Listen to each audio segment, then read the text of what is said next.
Los Angeles, 1940s, a city of movie stars, mobsters, and murder. Neon lights flicker over the Sunset Strip, where gunfire cuts through the night air. On one side, the Italian Mafia, a powerhouse in the city since the 19th century and led by the powerful Jack Dragner. On the other, a brash young gangster with a boxer's instincts and a taste for the headlines, Mickey Cohen. The Sunset Strip became their battlefield. Clubs were dynamited, cars were riddled with bullets, bodies turned up in alleys behind steering wheels, one after another. It was a war for control of Los Angeles, and for a time, only one man seemed untouchable: Mickey Cohen, the Jewish kid from Boyle Heights who dared to defy the Mafia.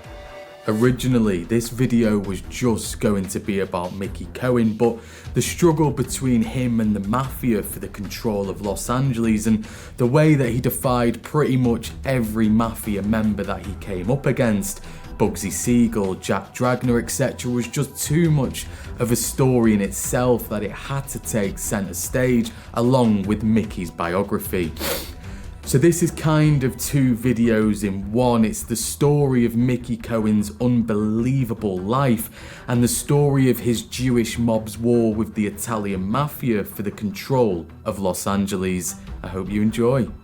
Mickey Cohen was born Maya Harris Cohen on September the 4th, 1913, the youngest of Max and Fanny Cohen's 6 children.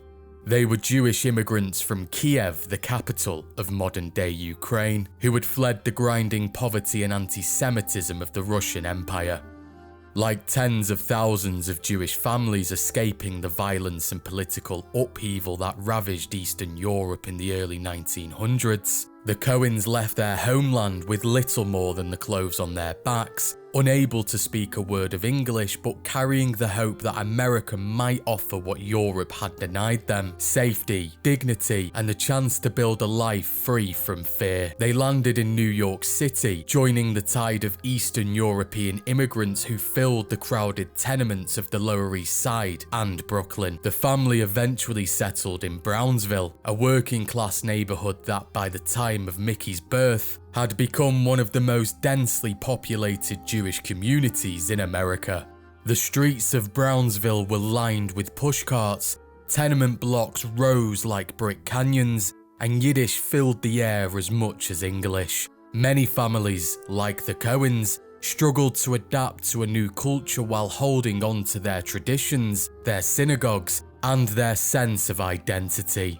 For immigrants who couldn't speak the language or understand the laws of their new country, life in Brownsville was a constant negotiation between old world hardship and the raw energy of early 20th century America. It was an environment that demanded toughness, resourcefulness, and an instinct for survival, traits that would later define Mickey Cohen's life in the American underworld. However, 2 months after Mickey was born, tragedy struck.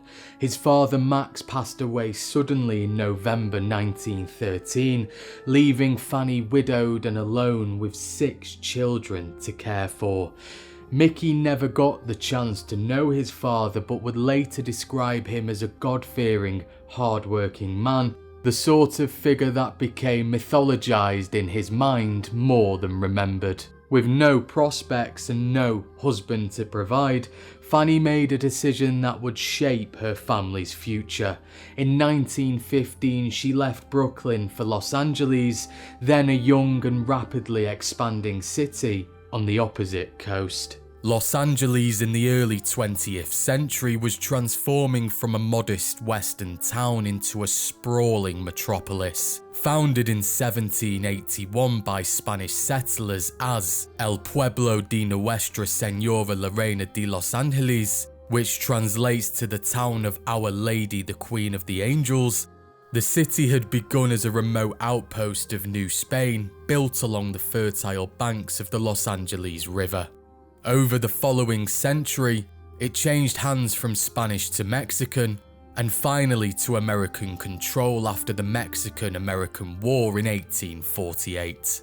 By the 1870s, the arrival of the Southern Pacific Railroad connected Los Angeles to the rest of the nation, bringing with it a surge of settlers and commerce. The discovery of oil in the 1890s transformed dusty ranchlands into industrial centres, while the completion of the Los Angeles Aqueduct in 1913 ensured the city's survival in the arid basin. Together, these developments turned what was once a quiet pueblo into one of the fastest growing cities in the world, a magnet for dreamers, labourers and migrants of every stripe. A place where fortunes could be made from land, oil and ambition. But for newcomers like Fanny Cohen, it was still a very difficult place to find stability. Discriminatory housing laws kept Jewish immigrants and other minorities confined to specific parts of Los Angeles. Fanny settled her family at 131 North Breed Street in Boyle Heights, a working-class enclave east of the Los Angeles River that had become one of the most ethnically diverse neighborhoods in America. Jewish, Mexican, Italian, Russian, Japanese and Chinese families lived side by side, a rare sight in an otherwise segregated city. Often called the Jewish slum of Los Angeles, Boyle Heights was, for many, a haven of opportunity and community spirit. Fanny opened a small grocery store on the ground floor of their two-story home, a modest business that kept the family afloat. Once established, she sent for her older children to join her from Brownsville, reuniting all the Cohen children once again under one roof, though her long hours left little time to watch over her youngest son. As Boyle Heights thrived as a multicultural hub, the city was beginning to sparkle with a very different kind of promise: Hollywood. Just a few miles northwest, the film industry was taking root, producing silent movies in small studios scattered across the hills. Movie stars were still emerging, and the glamour of the silver screen contrasted sharply with the gritty realities of working-class life in the city's underbelly. Yet the industry's presence hinted at the city's future as a global cultural capital, a world where fame and fortune could be glimpsed even from humble neighbourhoods like Boyle Heights. Without a father's guidance and with his mother perpetually occupied, Mickey gravitated towards the streets. By the age of 6, his older brothers would drop him at the corner of Brooklyn Avenue and Soto Street, the heart of Boyle Heights' bustling commercial district, where he sold newspapers to passing workers and commuters. His 11-year-old brother Harry soon introduced him to the darker side of the city, gambling, bootlegging and petty hustles that operated in the alleys and pool halls of East Los Angeles. Mickey often skipped school, preferring to earn a few extra coins running bets or delivering bootleg liquor. Prohibition had just begun in 1921 when 8-year-old Mickey found himself caught up in his first brush with the law. His older brother Harry, then 19, was secretly running a gin mill behind their mother's store, a small backroom operation safely hidden from her view. One night, Prohibition agents raided the place. Startled and terrified, Mickey grabbed the nearest thing he could find, a plate of hot food, and hurled it at the officers before being dragged off to juvenile detention. One of his brothers, Sam, was a devout Jew and attempted to steer Mickey back towards discipline by enrolling him in the Breed Street Shul, an Orthodox Hebrew school located at 247 North Breed Street, but it didn't last long. On his first day, Mickey disrupted an assembly by flicking the lights on and off before punching another student. The rabbi promptly expelled him, sending him home with a note explaining to his mother that Mickey cannot return. Throughout his early teens, Mickey bounced in and out of reform schools, usually for theft or fighting. By the time he was 10, he was caught attempting to rob a downtown theatre armed only with a baseball bat, a stunt that landed him in a tougher reformatory for 7 months. When he was released, he returned to the streets with even sharper instincts. He went back to selling newspapers in downtown Los Angeles, But by now, Mickey had developed a reputation as a scrappy street fighter, despite only standing at 5'5". It was on those corners that he first learned the craft of fighting, not in a ring, but in the chaos of the streets. He used intimidation and quick fists to secure the most profitable spots, violently fending off rival newsboys who dared to move in on his territory.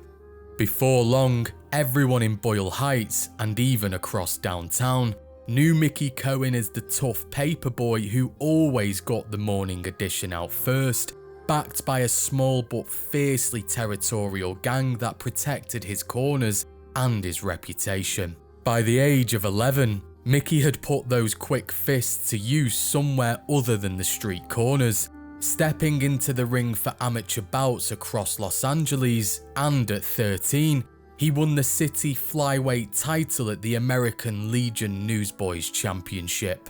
He quickly drew the attention of Eddie Mead, a respected Los Angeles boxing manager who would later go on to coach and manage Henry Armstrong, the only fighter in history to hold world titles in 3 weight divisions at the same time. But even as he trained under Mead's guidance, he never abandoned his street hustles. Fighting was a passion, hustling was survival. Theft, extortion and petty rackets among the newsboys and vendors of Boyle Heights became his first real schooling in power and money. After winning the Newsboys Championship again in 1928 at the age of 15, Mickey caught the attention of Eddie Borden, a seasoned boxing trainer and promoter based in Cleveland, Ohio, who saw raw talent in the scrappy street kid. Borden invited Mickey to come fight out of his gym, offering a path to turn his street fighting skills into a legitimate career. Despite his growing control over local newsboy turf, Mickey's true passion was boxing. Driven by that passion and the fact that his brother Harry had already relocated to Cleveland himself, he packed a small bag, told his mother he was going to the beach, and never returned home that night.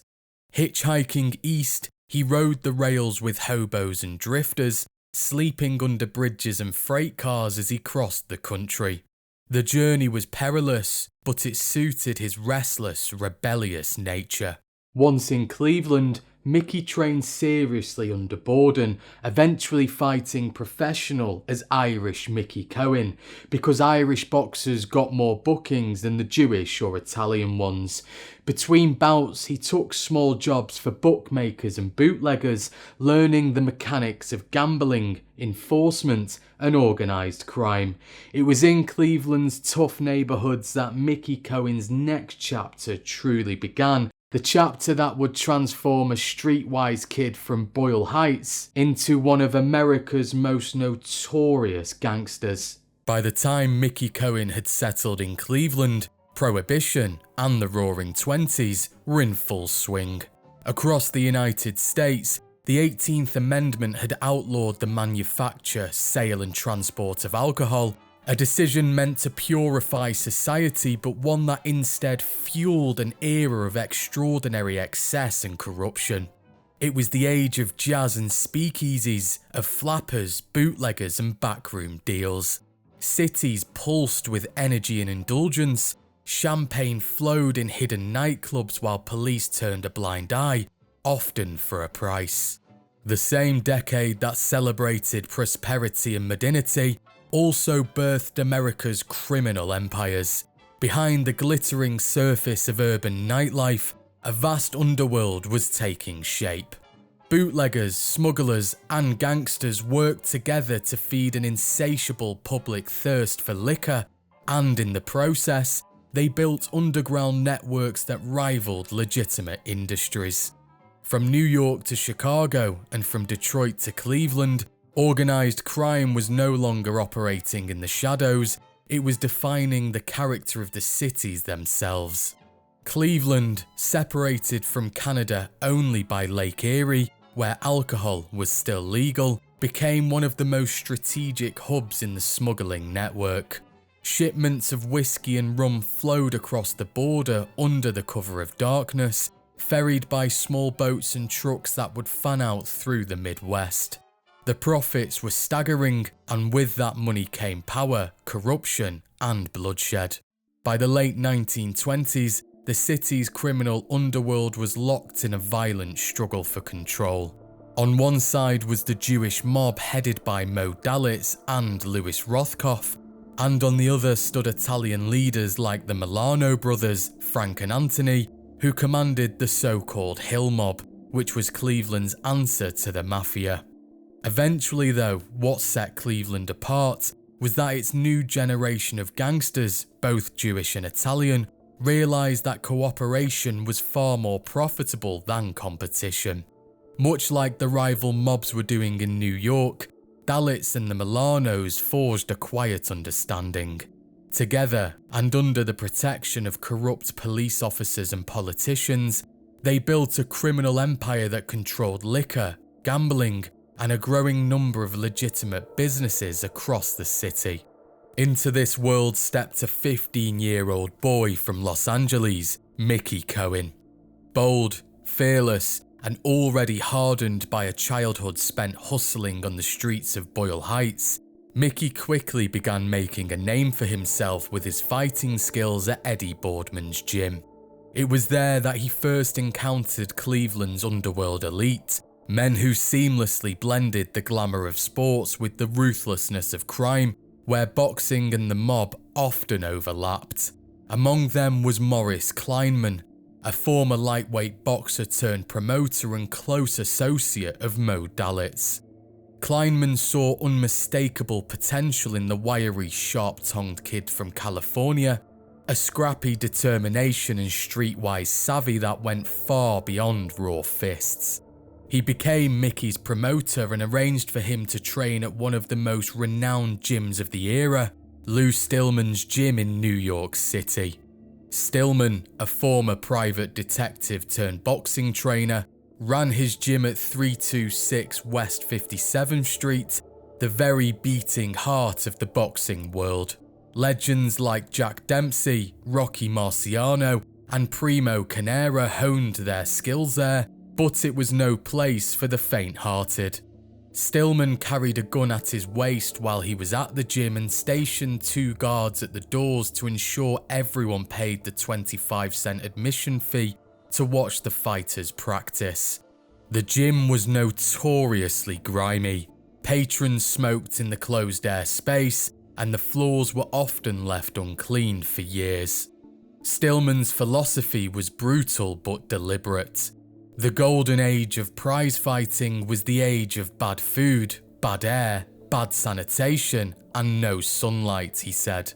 I keep the place like this for the fighters' own good. If I clean it up, they'll catch a cold from the cleanliness. At just 16, in 1929, Mickey arrived in the Big Apple and began fighting out of Stillman's gym, immersing himself in another hard-edged environment that would continue to shape him. He trained relentlessly, absorbing both technique and attitude, and rubbed shoulders with the stars of the sport.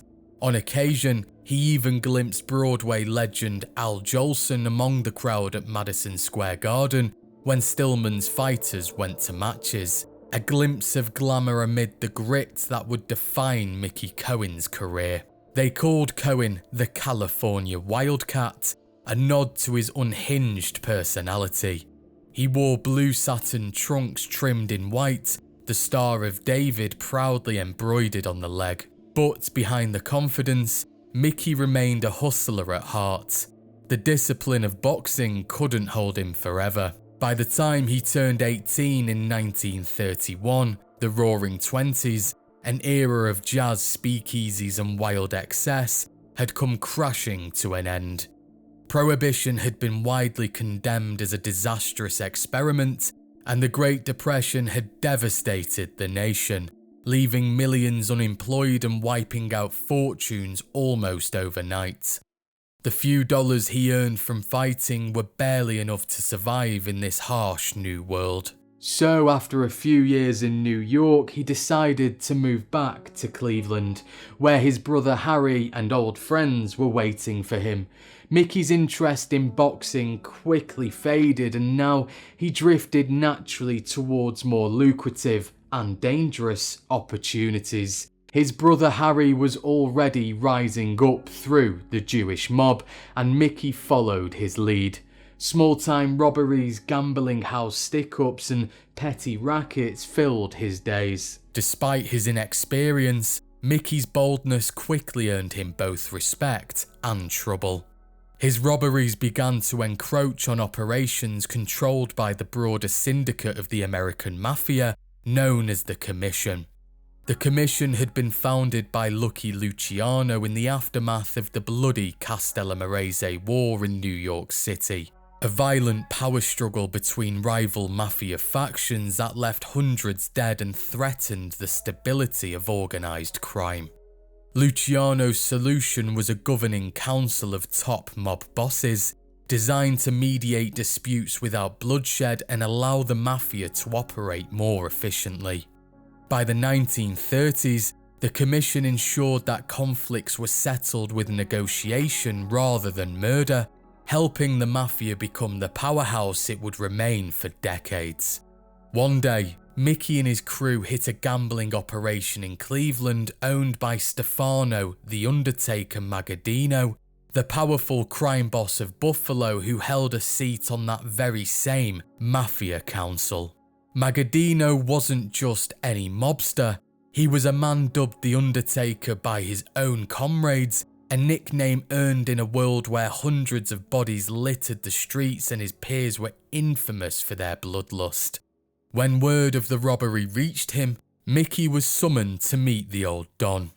Magaddino, a traditional Sicilian boss, was intrigued by the brash young man, who boldly explained that he had simply needed to make a dime and had seen Magaddino's operation as ripe for the picking, but now, learning Magaddino owned it, he would protect the operation free of charge. The old Don laughed and remarked, "You got too much guts for your own good, kid."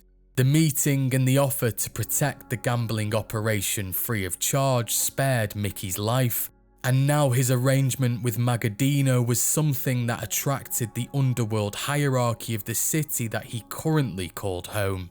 Soon afterwards, Mickey was invited to meet with the Cleveland Syndicate. Rather than punish him for holding up Magaddino's gambling operation on their watch, which could have been a Mafia Commission issue if Magaddino wanted to escalate it, Dalitz and Milano offered Mickey a deal, work for them instead of being his own operation.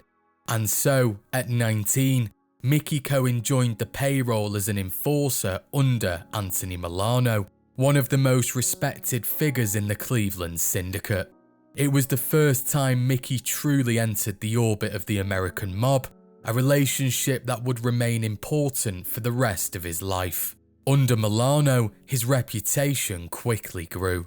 He was trusted with enforcement jobs, often tasked with roughing up rivals, but his temper remained uncontrollable, and by 1934, Mickey had become too unpredictable for Cleveland's quiet balance of power.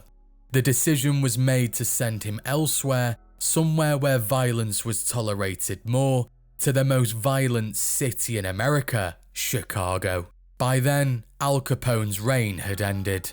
Capone himself was locked away in Alcatraz, and the Chicago outfit was being rebuilt under the new leadership of Frank Nitti. To Mickey, the city still radiated Capone's power.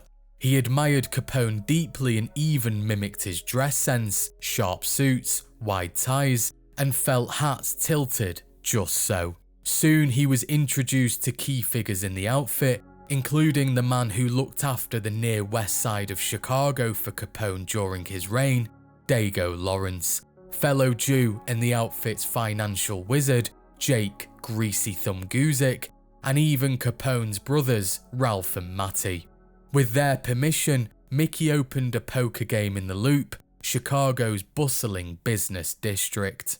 Soon though, and all too predictably, Mickey began to push his luck. When his poker games failed to bring in enough cash for his lifestyle, he switched to craps, a faster and more volatile dice game that was technically banned from public areas. The outfits tolerated some gambling, but craps tables were different. They attracted crowds, arguments, and violence. When word reached Guzik that Mickey had set up an illegal dice game downtown, he summoned him for a meeting at his headquarters, St. Hubert's Old English Grill at 314 Kedzie Avenue, and Guzik told him here plainly to shut it down. A few days later, an assassin sent by the outfit confronted Mickey, and when the gun came out, Mickey acted fast. He grabbed a sugar dispenser and smashed it into the man's head. Witnesses later described the scene as chaos. Mickey lost his temper and wouldn't stop beating the would-be assassin until he was literally dragged off him by the police. He was arrested for assault but refused to cooperate with police, even to plead self-defense. Mo Dalitz and the other Cleveland bosses still saw value in him. Reckless, yes, but loyal and fearless.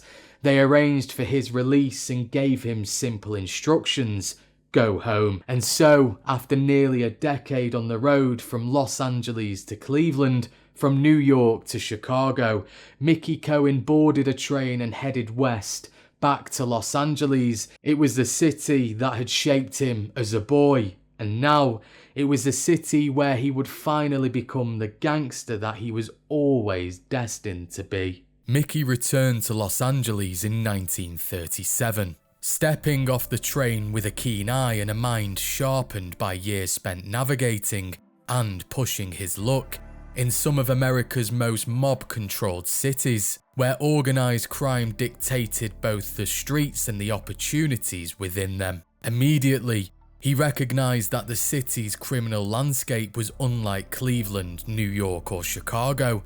In those cities, narcotics, gambling operations, nightclubs and other lucrative enterprises were controlled by a tightly knit network of seasoned mobsters, police and businessmen. Los Angeles, in Mickey's mind, was run by people who claimed authority but lacked the instincts and ruthlessness of true gangsters, a system Mickey had been aware of since childhood when he sold newspapers downtown and watched the city hum with illicit activity. These people are not real gangsters, Mickey would later reflect.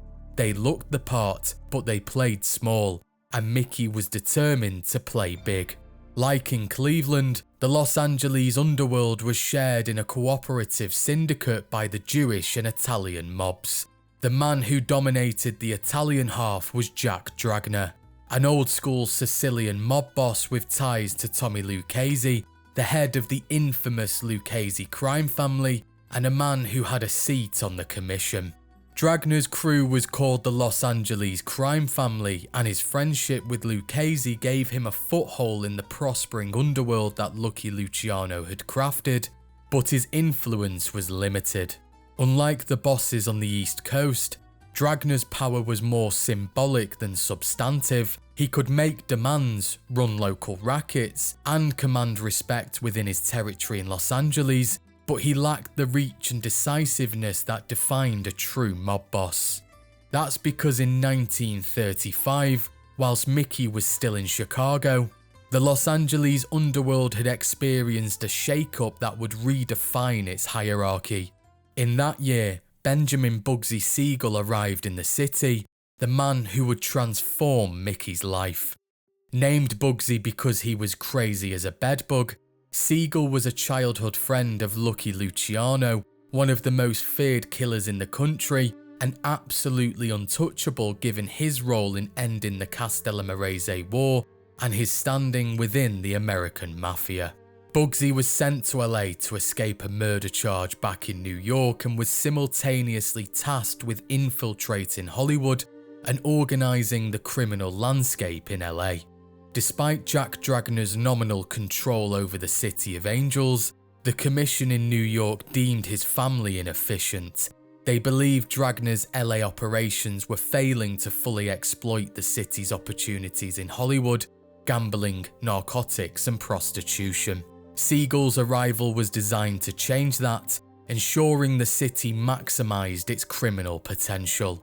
Dragna was told to work with Bugsy, or his family would be wiped out by the Commission, and thus an uneasy alliance and syndicate, much like the one in Cleveland, was formed.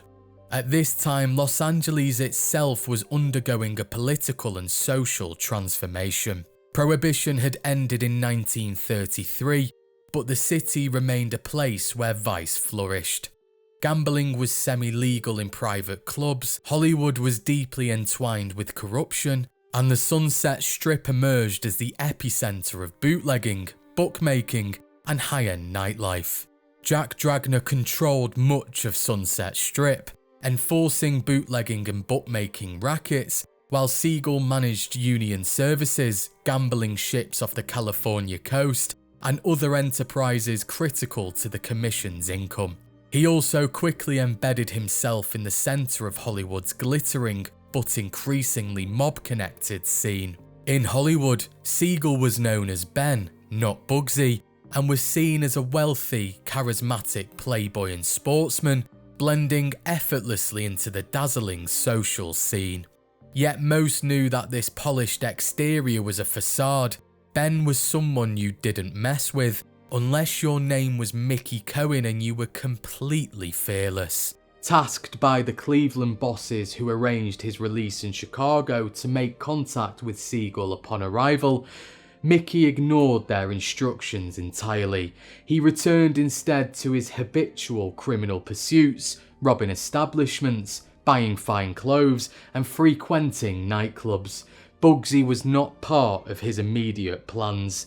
Mickey received a tip about a significant opportunity, a large bookmaking operation on Franklin Avenue in Hollywood. In late 1937, he executed the robbery, walking away with $23,000, a sum equivalent to approximately $345,000 today. While the operation was nominally run by Jack Dragna, half of it was now owned by Bugsy Siegel. When Siegel discovered Mickey's involvement, he summoned him to the Hollywood YMCA on Sunset Boulevard, just off the Sunset Strip, a gym and meeting place which Siegel had made his unofficial headquarters. Mickey expected Siegel to back off, just like Magadino had in Buffalo, but Bugsy wasn't called Bugsy for nothing.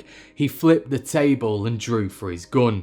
Mickey fled the meeting, leaving a bewildered Siegel to chase him to his car, where he caught up and issued a warning. He told him he would kill him if the money and jewellery were not returned within a week. Luck played its part here in why Bugsy didn't kill Mickey.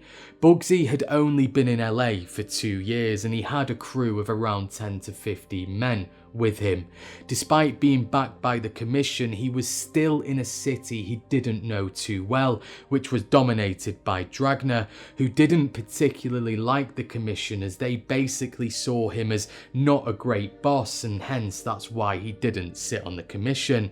I think Bugsy, like Magadino, saw the natural charm and fearlessness in Mickey and thought that he could use an ally like that. Someone who'd grown up in the city, could stick it to the Italians if they ever tried to push their luck, and basically be an enforcer for Bugsy while Bugsy focused on Hollywood, the narcotics trade, and the gambling rackets. But the truth was that Mickey had no intention of returning the money or jewellery, but fate intervened shortly thereafter. Mickey was arrested for the robbery and held in custody for 8 days without bail. On the 9th day, the corrupt LAPD released him with instructions to report to the law office of Jerry Geisler, a prominent attorney who represented Bugsy Siegel, Marilyn Monroe and Charlie Chaplin, amongst others. There, sitting with a calm, almost predatory composure, was Bugsy Siegel himself and Johnny Roselli, the well-known Chicago gangster whom Mickey had long admired. Roselli had been a member of Al Capone's Chicago outfit and was sent to LA to monitor Capone's investments and facilitate cooperation between the LA and Chicago factions. To understand Mickey's early years back in Los Angeles, it's necessary to set the scene of the city and its underworld. During Prohibition, Johnny Roselli had worked closely with Joseph Ardizoni, the head of the Mafia in LA, until his mysterious disappearance in 1931.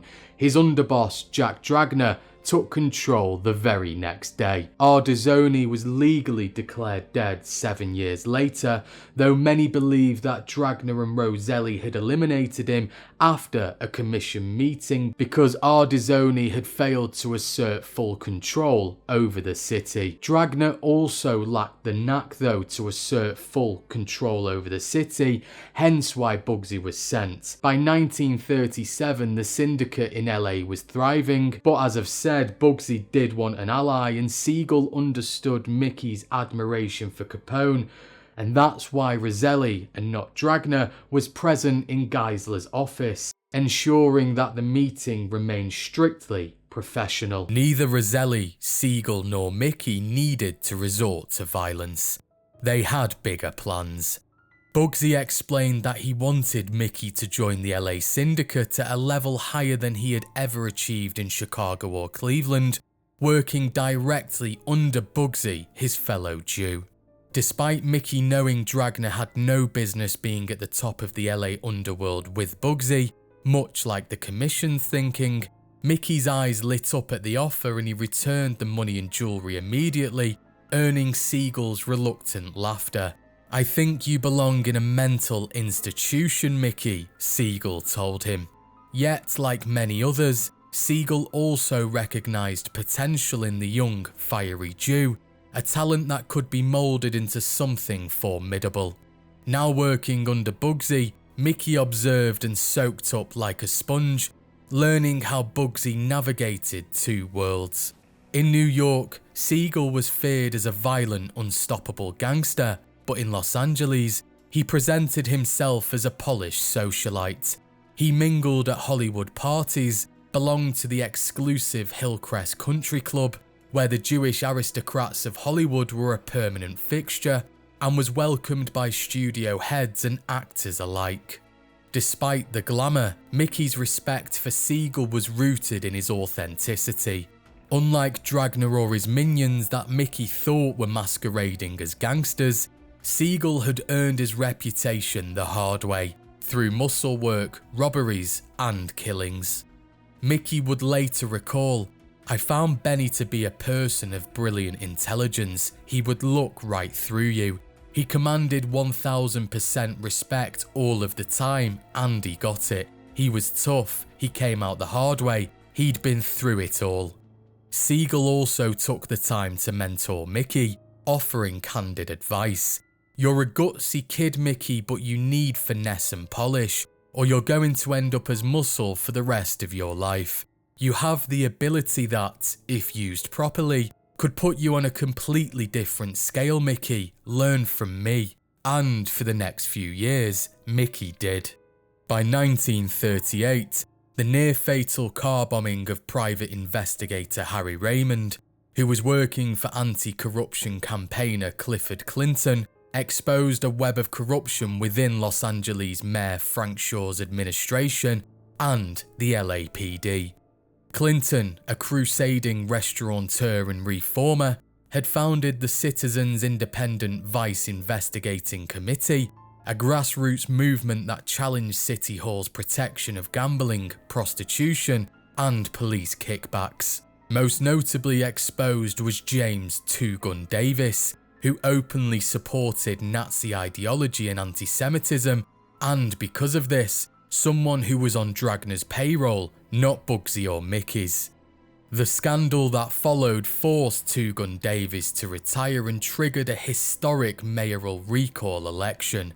Good news for Siegel and Mickey, who had both been on the receiving end of Davis's anti-Semitic and corrupt police force. But the celebration didn't last long.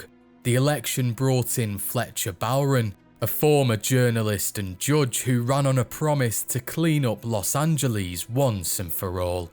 His administration launched an aggressive campaign to root out organised crime and political corruption, vowing to end the cosy relationships that had allowed figures like Two Gun Davis and Mayor Shaw to thrive. Yet despite the new reformist wave sweeping through City Hall, Los Angeles remained a city of contradictions. Hollywood's booming nightlife, its semi-legal gambling parlours, and its deep ties to the underworld continued to flourish, and the syndicate only grew stronger. With money pouring in from the Sunset Strip, union rackets and gambling ships floating just off the coast, Siegel and Mickey's power, and their legend, only expanded under the very nose of reform. This surge in opportunity only expanded Mickey's role within Siegel's empire. Under Bugsy's guidance, he quickly became more than just muscle. He was learning the whole business of organised crime. Mickey began managing gambling ships anchored off the California coast, overseeing union rackets, and supervising Hollywood's nightclubs and casinos, mastering the city's vice economy one operation at a time. The Sunset Strip, long a centre for bootlegging and nightlife, became the heart of their enterprise, a place where Mickey's fearless drive met Siegel's calculated vision, generating immense profits and solidifying the syndicate's grip over Los Angeles. Despite Mayor Bowron's reform efforts, the city in 1938 remained a paradox, a place where wealth and vice thrived side by side, where Hollywood glamour blurred with political corruption, and where the mob's reach extended from Sunset Boulevard to City Hall. Within this environment, Mickey Cohen's rise under Bugsy Siegel marked the beginning of a new era for Los Angeles, one that would soon make him the face of organised crime in the City of Angels. But, as they thrived, the assassination of George Les Brunman immediately drew the new mayor's attention towards Bugsy, Mickey, Jack Dragner and Johnny Roselli, the four most prominent members of the syndicate. Brunman had once worked under Ralph Sheldon of Chicago, an ally of Al Capone, before moving west and building a gambling racket of his own. By the autumn of 1938, he'd begun trying to muscle in on Hollywood's gambling and movie extra rackets, which were firmly under Siegel and Mickey's control. And that move sealed his fate. At around 3 p.m. on October the 25th, 1938, George Les Brunman was drinking at the Roost Cafe, an establishment he owned at 2700 West Temple Street in Los Angeles, when two men stepped through the door. One was Leo "The Lips" Mosseri, a Cleveland enforcer Mickey had brought west with him when he joined Bugsy's ranks, and a man who'd once helped Mickey rob that gambling joint that was owned by Stefano Magaddino. The other was Frank "The Bomp" Bompensiero, the most feared gunman in Jack Dragner's ranks. The Bomp held the door open while Mosseri walked inside, a pistol in each hand, twin 4.5 automatics glistening under the cafe's lights. Without a word, he opened fire. 16 shots thundered through the room, tearing across the bar and into Brunman before he even had a chance to rise from his chair. Glass shattered, patrons screamed, and Brunman's wife froze in shock as her husband slumped lifeless on the floor. A waiter, Frank Gruzard, chased them outside and tried to catch the registration number of the waiting getaway car, but the driver, described by the press as a short, pug-faced man, stepped out and shot Gruzard 4 times in the head, whilst the two hitmen jumped onto the running board. 2 women were also wounded in the crossfire, but luckily they survived. When police searched Brunman's body, they found a check for $2,000 signed by Chico Marx, brother of Groucho and one of the famed Marx brothers. Chico, a notorious gambler perpetually in debt, later admitted the check had been payment for losses in a high-stakes craps game among Hollywood actors hosted by Brunman. To Bugsy, every dollar that passed through Los Angeles' gambling circles belonged to him. Brunman's intrusion wasn't just bad for business, it was an insult to Siegel's authority. and his audacity sealed his own fate. Bugsy called for Jack Dragner and Johnny Roselli to supply one of the gunmen, which turned out to be the bomb, a calculated move which reinforced their growing alliance and tested their loyalty. For the new mayor, Fletcher Bowron, the Brooman hit wasn't just another gangland killing, it was a test. The city had been humiliated by the corruption scandals of the Shaw era, and Bowron needed to make an example of Los Angeles' criminal underworld. He vowed that this murder would not go unsolved, and that organised crime would be eradicated from LA. But the syndicate wasn't about to let one killing jeopardise nearly 3 years of profitable cooperation between the Italian and Jewish mob. They needed someone to take the fall, and fast. So they put up a patsy, Peter Pianezzi, a 29-year-old fringe associate of Jack Dragner's crew who had recently ripped off Dragner for something unknown, and rather than end up in a ditch, Pianezzi took the deal. He confessed to the double homicide, even though he hadn't been there, and was sentenced to 13 years in San Quentin prison. He never named a soul, never broke the code of silence, and when he was finally released, he quietly moved north to San Francisco, where he lived out his days in peace, dying at 90 years old and never again seeing the inside of a prison cell. But while the Los Angeles syndicate may have believed the case was closed now Pianezzi was behind bars, Bowron had absolutely no intention of stopping there. For him, this wasn't just justice, it was only the beginning of a crusade to reclaim Los Angeles from the grip of organised crime. He was well aware of the entrenched corruption amongst the LAPD, and he was well aware that Peter Pianezzi was not the killer. So he held a secret meeting with independent gangster Tony Canero, who had no loyalties to either side of the syndicate, and who provided the names of 26 high-ranking LAPD officers on the mob's payroll. Their instant dismissal effectively dismantled the protective network Bugsy and Dragner had relied upon. Many disgraced officers and former racketeers, including ex-cop and casino operator Guy McAfee, fled to Las Vegas where gambling remained legal. And the lack of that protective network proved glaringly obvious just 12 months after the Brooman hit. By the end of 1939, a new figure arrived in Hollywood uninvited, Harry Big Greenie Greenberg, a former associate of Siegel's and a member of the notorious Murder Inc. He was fleeing both immigration authorities and past associates in New York City. Murder Inc. was quite literally the Mafia's hit squad. It carried out over 500 murders for the Mafia in the 30s and 40s, and Greenberg had reportedly asked Louis Buchalter, a man who had a seat on the commission and the guy who the Jewish hitmen of Murder Inc. answered to, for $5,000, about $113,000 in today's money, to keep quiet about what he knew from the police, and that sealed Big Greenie's fate. Buchalter went to the commission seeking the green light to order Greenberg's death, which was approved, and the commission looked to its man already in LA to carry out the hit. On the night of November the 22nd, Harry Greenberg was gunned down in the driveway of his home at 1804 North Vista Del Mar Drive in Hollywood. His wife, Ida, discovered his body moments later. He'd been shot 5 times in the head.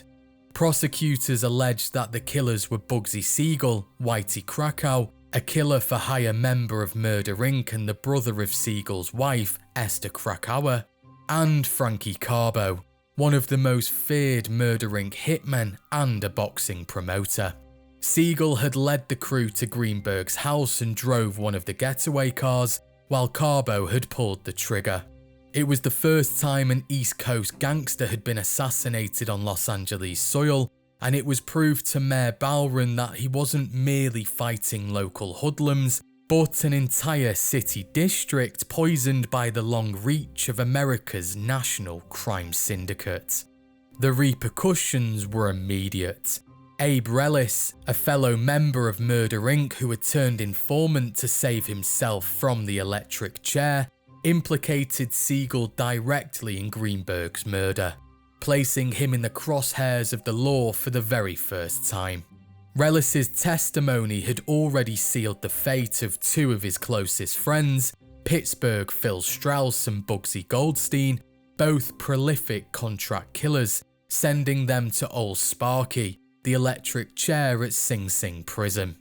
If Relis was willing to send his closest friends to Old Sparky to save his own skin, Siegel knew that if Relis lived to testify, the same fate awaited him. But fate, or more likely the Commission, intervened.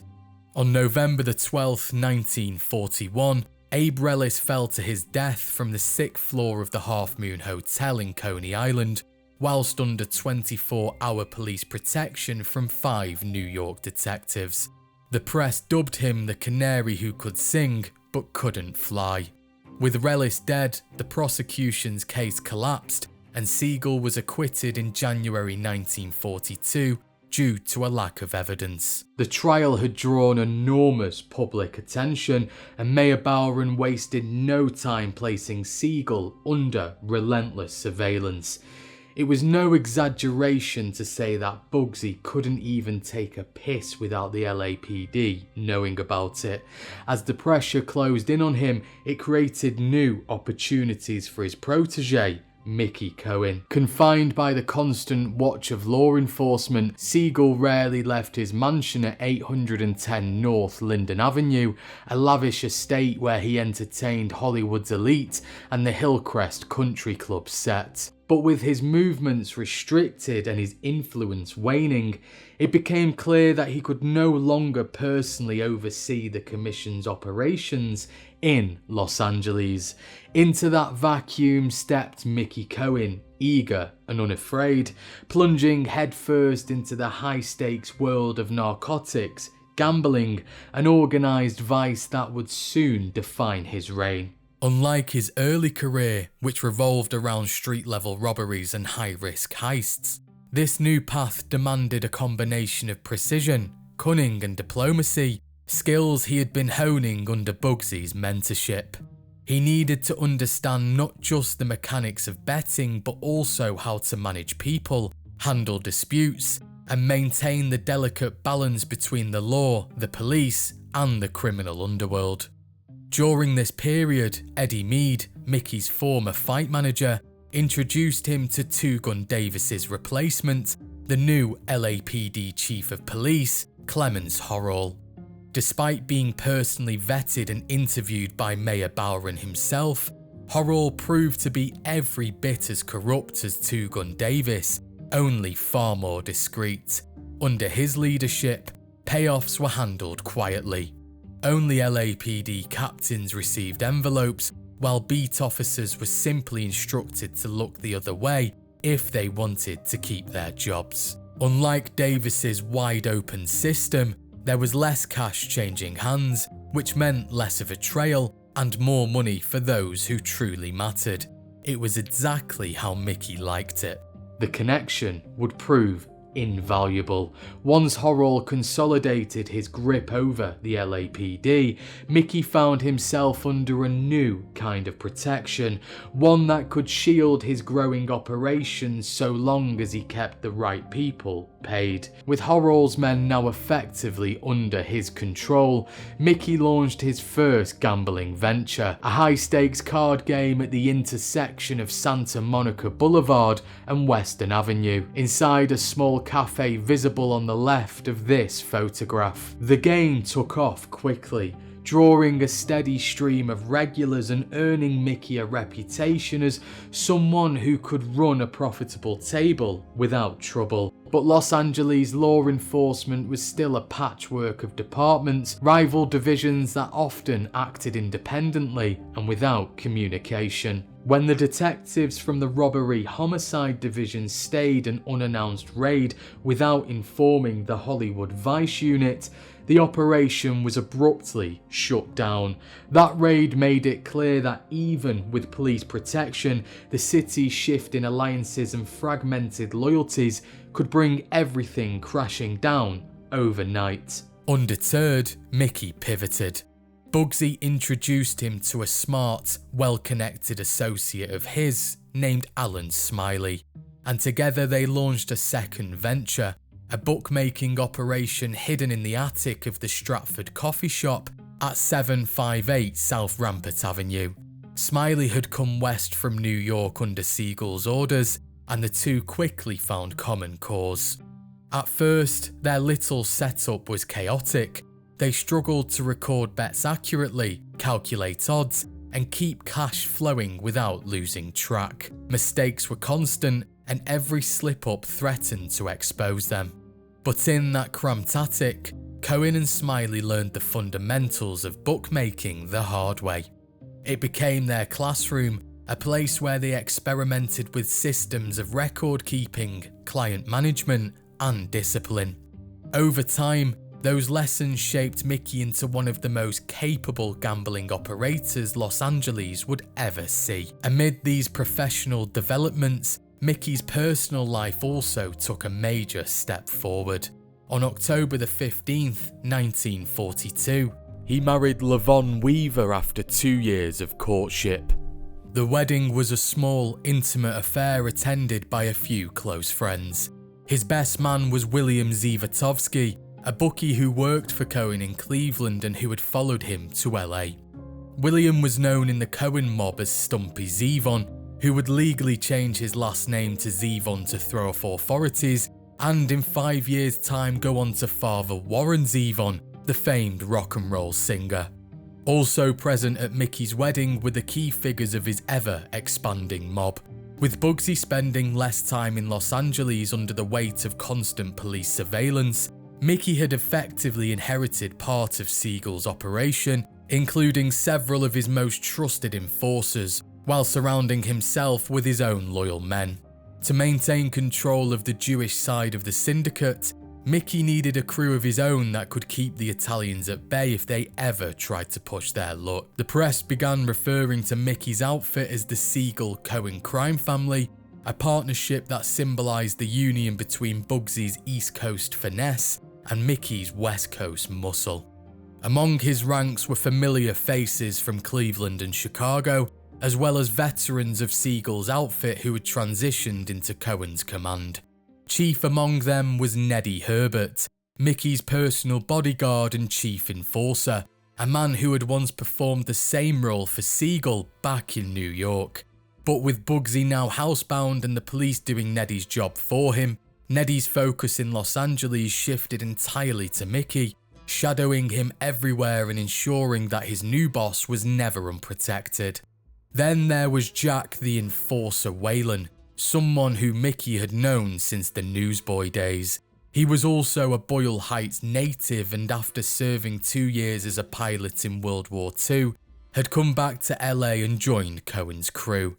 Another who Mickey had also known since the newsboy days and also ever present at his side was his best friend and second bodyguard Harold Hooky Rothman, a feared loan shark who Mickey had recruited when he fell under Siegel's wing. Despite the whole host of hoodlums at her wedding, Lavonne's unwavering support and loyalty would become a stabilising force for Mickey throughout his turbulent rise. Despite warnings from her family and law enforcement about marrying a known gangster, she later told reporters that no matter what anyone else thinks of him, he's the kindest, most lovable man that I've ever known. As World War II progressed and the Cohen-Siegel mob grew, Los Angeles also underwent rapid population growth and industrial expansion. The city's movie studios produced films to bolster morale and support the war effort, while the influx of workers and soldiers created lucrative opportunities for underground gambling. Mickey capitalised on this environment, opening another bookie shop in Burbank, strategically located just a block from Warner Brothers Studios. The operation was complemented by additional bookmaking ventures managed by two of his associates, Joe and Fred Seeker. who ran concealed offices within both film studios and aircraft factories. The Seekers were members of Jack Dragner's outfit but had become close friends with Mickey during the LA Syndicate sit-downs and meetings. Mickey also branched out into horse racing, establishing Dinkara Stock Farm on Mariposa Street in Burbank, a horse stable where he also ran an underground casino which is now known as the Los Angeles Equestrian Center. Unlike the typical mob-run casinos in the city, Dinkara was physically expansive and deliberately disguised. Visitors to the ranch would see well-maintained stables, riding trails and paddocks for breeding horses. Yet hidden within the wooded hills at the base of a steep incline was an illegal casino. A discreet red light at the driveway's end signalled when the casino was open for business, allowing up to 2,000 visitors per night to gamble under the cover of darkness. The setting provided both a sense of legitimacy and exclusivity, attracting a wealthy and influential clientele, a lot of them Hillcrest regulars, while keeping law enforcement oversight at bay. To ensure the smooth operation of Dinkara and other ventures, Mickey leveraged political and law enforcement connections. He maintained relationships with Chief Clemens Horrell, Captain George Contreras of the Los Angeles County Sheriff's Department, Blaney Matthews, the chief of Warner Brothers' private police force, retired Captain Jack Deneen, and Burbank Police Chief Elmer Adams. Their cooperation, whether through bribes, influence or direct oversight, allowed Mickey to operate with a degree of impunity rarely seen outside the East Coast. The efficiency and scale of these operations signalled Mickey's transition from street-level robber to a serious and respected racketeer. After Mickey had proven himself capable of commanding a disciplined, organised operation, Siegel set his sights on expanding their gambling empire, and at the heart of that ambition was control over the national wire service. The wire wasn't just a convenience for bookmakers, it was the lifeblood of America's gambling industry. It relayed real-time horse racing results from tracks across the country to every major city, allowing bookies to set odds, close bets and settle winnings instantly. If the mob could control the wire, then they could control the flow of information and, by extension, the flow of the money. At the time, Jack Dragner and Johnny Roselli had secured access to the Continental Press Service, owned by Chicago businessman James Reagan, which supplied results to bookmakers nationwide. But Bugsy saw the opportunity not only to cut himself and Mickey into those profits, but to eliminate dependence on anyone outside his circle, particularly those he didn't really like, in Chicago. Determined to dominate the business and establish independence for Los Angeles within the national syndicate, Siegel founded a rival network, the Trans-American Wire Service, headquartered in Phoenix, which is where he'd been spending a lot of his time away from LA. With the introduction of this new wire service into their business, Mickey managed the organisation of bookmakers across Los Angeles, successfully expanding the service into Arizona and Las Vegas. However, the 1,800 bookie shops in the city itself largely remained loyal to Continental, with their owners unwilling to cooperate and, after several syndicate sit-downs, Dragner unwilling to share, and Siegel was left with no other option. Under Bugsy's orders, Mickey and his crew took decisive action against the Continental office, destroying equipment, severing phone lines, and assaulting personnel whilst being careful not to commit murder. Reagan's refusal to comply led to a complaint against Mickey and Joe Seeker for attempted murder. Joe joined the army and Mickey temporarily relocated to Phoenix with Bugsy. Ultimately, the case was resolved through a fixed trial, reducing the charges to simple assault with a nominal fine. Reflecting on the confrontation, Mickey later remarked, "Benny Siegel knocking over Continental was kind of a slap in the face to Dragner and Roselli. They thought they were running the West Coast. Dragna was really from the old moustache days. The worst thing you can do to an old-time Italian mafioso is harm his prestige, and that's exactly what happened. The Wire proved to be a success, allowing Bugsy and Mickey a slice of the profits that Dragna and his mob had been making. In order to clean this dirty money, Mickey opened a betting office disguised as a paint store at 8109 Beverly Boulevard, which became the headquarters for their wire service operation. He also opened the La Brea Social Club just round the corner at 813 La Brea Avenue, a private two-story casino adorned with photographs of boxing champions and also featured a restaurant. This exclusive venue catered to professional gamblers and Hollywood businessmen, offering Chicago-style crap games and serving as a meeting point for Mickey's growing organisation. In 1944, Mickey also opened an exclusive party house at 9100 Hazen Drive in Coldwater, Canyon Hills. Despite wartime curfews in a city that largely shut down after midnight, the house became a magnet for Los Angeles' rich and famous. Open until dawn, it featured high-stakes gambling, gourmet dining, live swing bands and escort services. Reservations were mandatory, and Mickey often turned away couples who did not meet his standards for the establishment's exclusive atmosphere. However, Mickey's rise was far from trouble-free. Over the years, his rapid ascent in Los Angeles had earned him numerous enemies. One such rival was a bookie from the La Brea area, part of a family of brothers known as the Shamans, of whom no photographs survived. Tensions escalated when a dispute at Mickey's casino led to Joe Shaman, the youngest brother, being beaten by one of Mickey's men.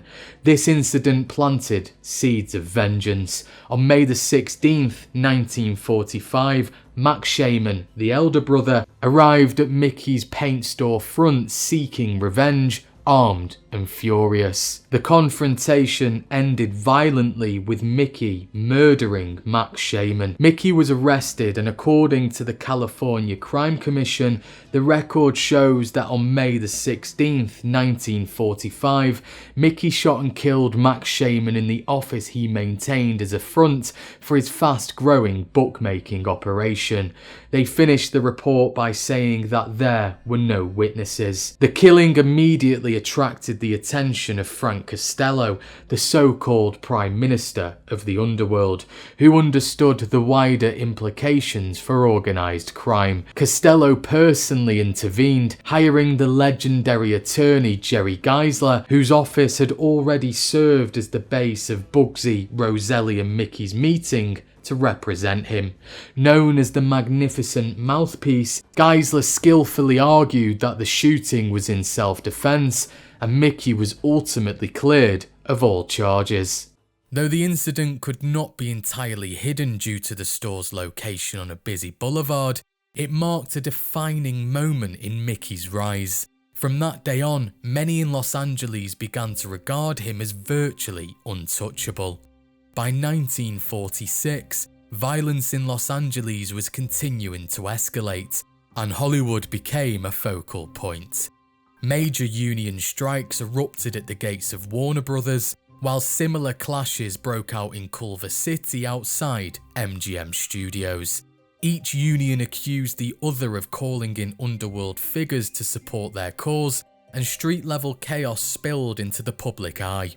Usually these disputes would be settled in a heartbeat by Bugsy, but Siegel was rarely in LA and was systematically expanding operations into luxury hotels in Miami Beach, controlling airports in New York, building casinos in Cuba, and developing the Flamingo Hotel in Las Vegas, a pioneering venture that would cement his national reputation.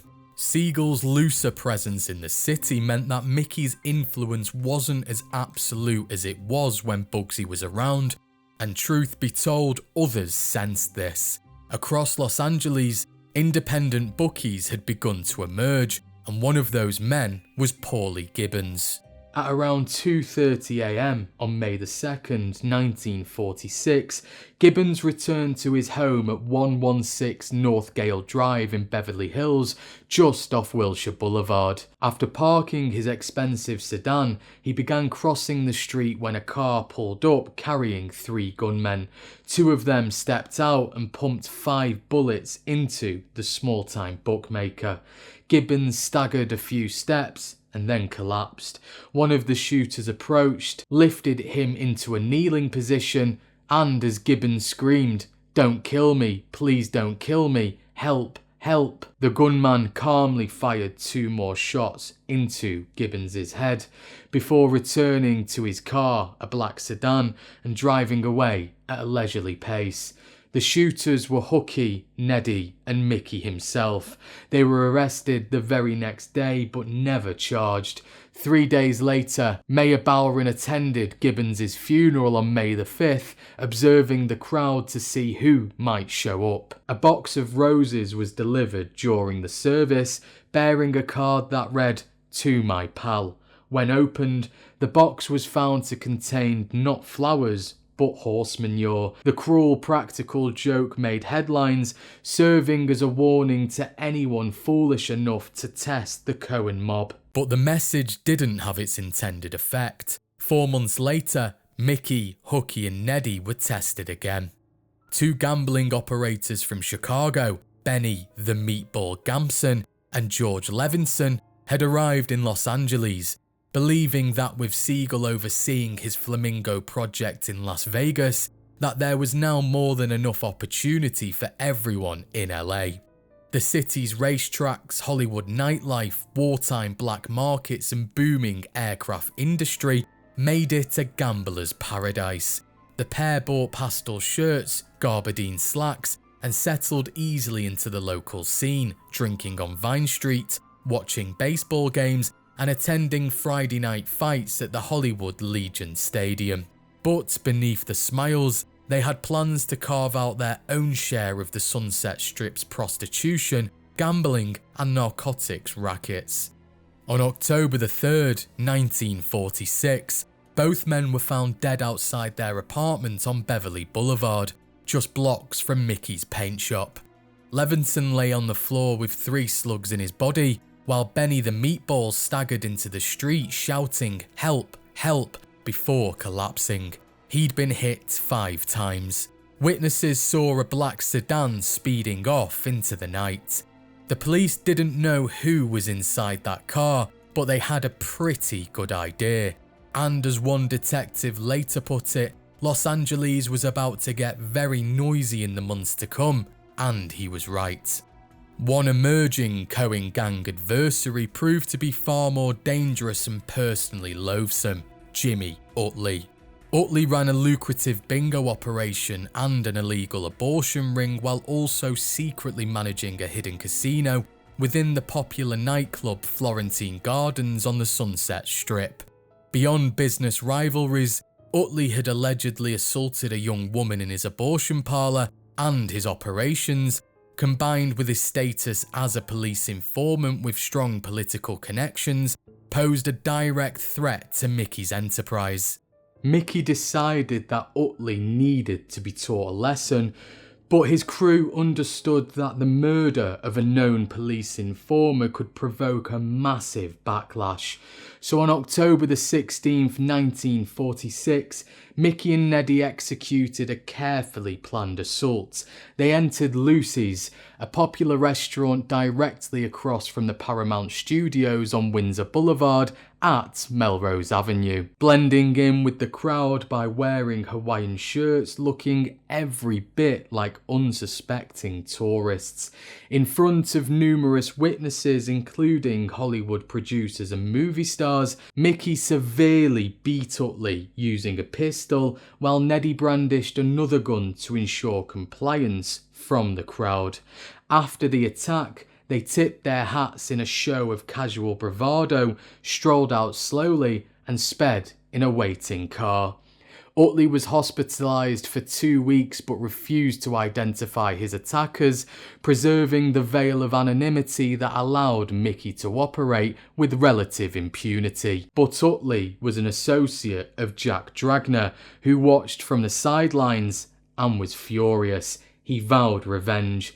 By this point, Bugsy had fully moved his operations to Las Vegas, leaving Mickey in charge of Los Angeles, and Dragner believed that with Siegel out of the way, the commission should trust him to run LA. At this point, Dragner recognised for the very first time that Mickey represented a serious threat to his desired control of the West Coast underworld, and he saw an opportunity to assert his dominance.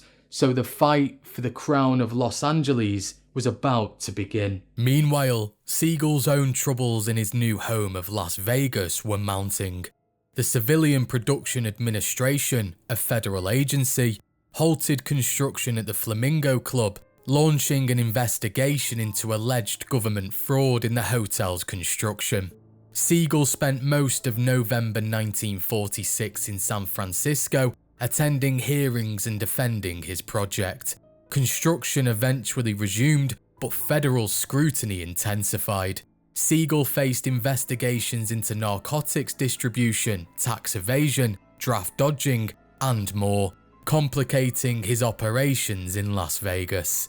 By December 26, 1946, despite ongoing construction issues, Siegel was forced to open the Flamingo Club, which was a complete disaster, leading to the casino closing shortly thereafter, only to reopen on March 1st, 1947, after further construction and financial backing from his old friends in New York City.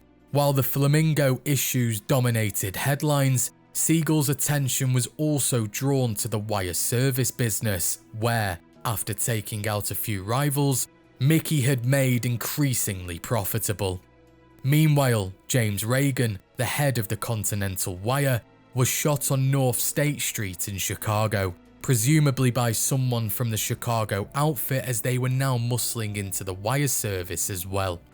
Las Vegas was an open city for any mob outfit wanting to invest in the hotels and casinos, and the Chicago outfit wanted a slice of the action, and, after seeing the syndicate's success in LA with the wire service, wanted to bring their own to Las Vegas. Reagan was very vocal in telling the public and press he wouldn't sell Continental to what he called racketeers, despite the pressure, and unfortunately for him, the pressure mounted. Reagan initially survived the shooting and signed an affidavit in the hospital naming his attackers. However, he mysteriously died just hours later, having been administered a huge dose of mercury from a nurse, with the affidavit also conveniently vanishing, which was a testament to just how powerful the outfit were in Chicago. Arthur McBride, a well-connected Cleveland sportsman and a personal friend of Frank Nitti, the boss of the Chicago outfit, officially bought out Reagan's service. While Siegel was unhappy about this development, wanting to solely own Continental himself, Mickey saw it as an opportunity. His longtime mentors from Cleveland were behind the new ownership with Nitti and would give him a slice of Continental, which he saw as a success, and it was. Whilst Mickey was prospering, Bugsy's difficulties were compounding. Meyer Lansky, his closest childhood friend and a man dubbed the accountant of the mob, received intelligence from his Swiss banking contacts that Virginia Hill, Siegel's mistress, had visited Zurich, depositing a significant sum in a clandestine numbered account and signing a long-term lease on an apartment in the city. His old associates in New York had already suspected Bugsy in skimming profits from the Flamingo, and now they had the proof that they needed. Bugsy's story came to a dramatic and violent conclusion on the night of January the 20th, 1947. Siegel was back in LA and was seated on a sofa in his Beverly Hills mansion on North Linden Drive, the same mansion that police had forced him to stay confined to, and a place which was now occupied by Virginia. Bugsy was reading the newspaper and discussing LA's criminal landscape one which Mickey now controlled, with associate Alan Smiley, when a barrage of bullets from an M1 carbine abruptly ended the conversation. Alan Smiley was left shocked as he saw one bullet tear through Siegel's eye, instantly killing him. The execution, carried out by Frankie Carbo of Murder Inc., was precise and unmistakable. Luciano, Lansky, Costello and the other bosses back east had finally decided that Siegel had overreached. His flamboyant lifestyle, the mounting legal pressure, the proof of him skimming profits and the costly delays at the Flamingo had convinced the commission that decisive action was necessary. Cohen reacted with fury to Siegel's murder, storming the Hotel Roosevelt on the Sunset Strip, where he believed the killers were hiding. He fired rounds from his two .45 caliber handguns into the lobby ceiling, demanding that the assassins meet him outside within 10 minutes. When no one appeared, Cohen was forced to retreat as the police swarmed the scene. With Siegel gone and the hitmen back in New York, the path for Mickey was clear.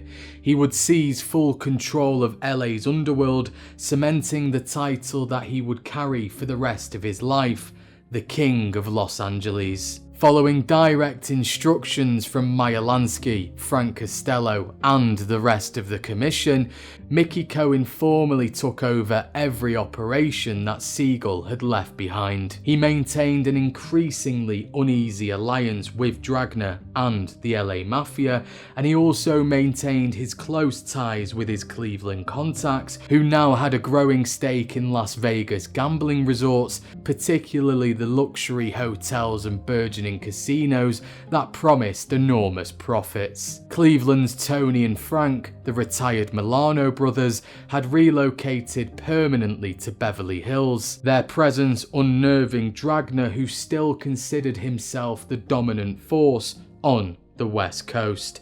By 1947, after inheriting Bugsy's rackets and contacts, Mickey had extended his influence into every corner of the city, owning judges, district attorneys, law enforcement officers, and politicians.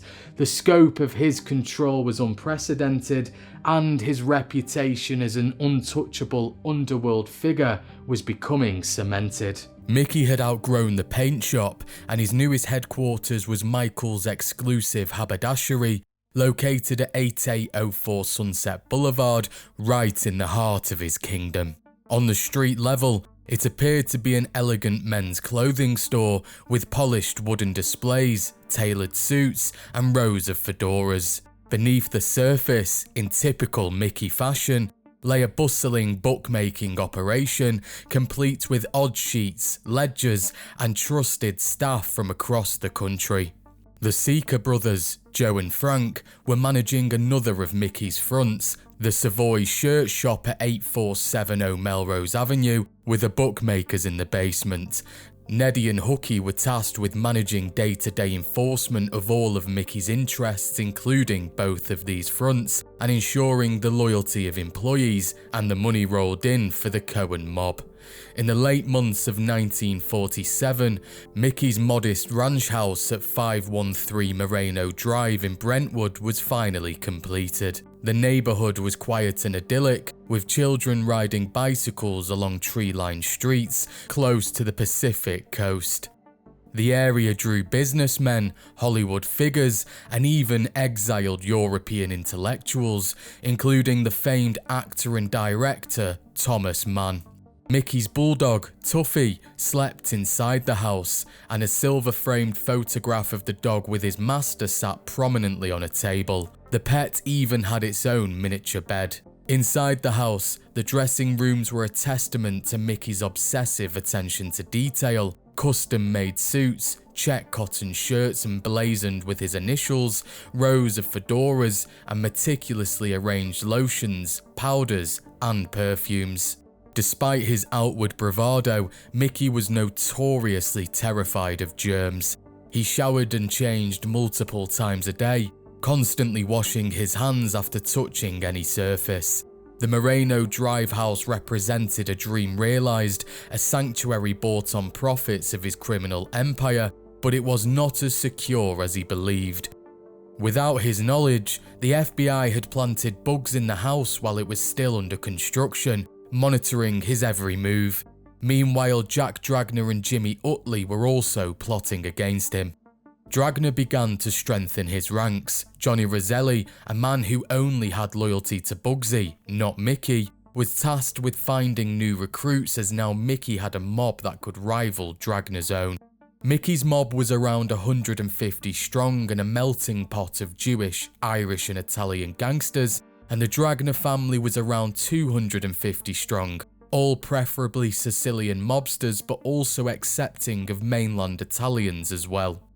Roselli tried to lure the Italians in Mickey's ranks to Dragner's crew, promising that they would all become made men in the Los Angeles crime family once Cohen was dead. Frank Nicoli, the most prominent of the Italians in the Cohen mob, flat out refused, having known Mickey since the Cleveland days. However, the second most feared Italian in Mickey's gang, Domenico Brucellere, known as Dominic Brucklier, was lured away by Roselli, leaving Mickey seething.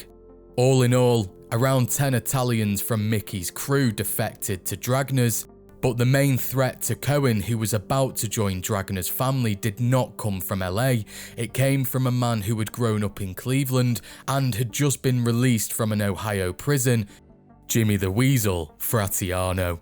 Dragner instructed Fratiano to infiltrate Mickey's organization. Fratiano, knowing some Cleveland associates of Mickey's, gained access to the Cohen mob without raising suspicion and began working within the bookmaking operation, proving himself an asset to Mickey, who was unaware of the infiltration and even took care of Fratiano's hospital bills at one point, further solidifying the illusion of loyalty.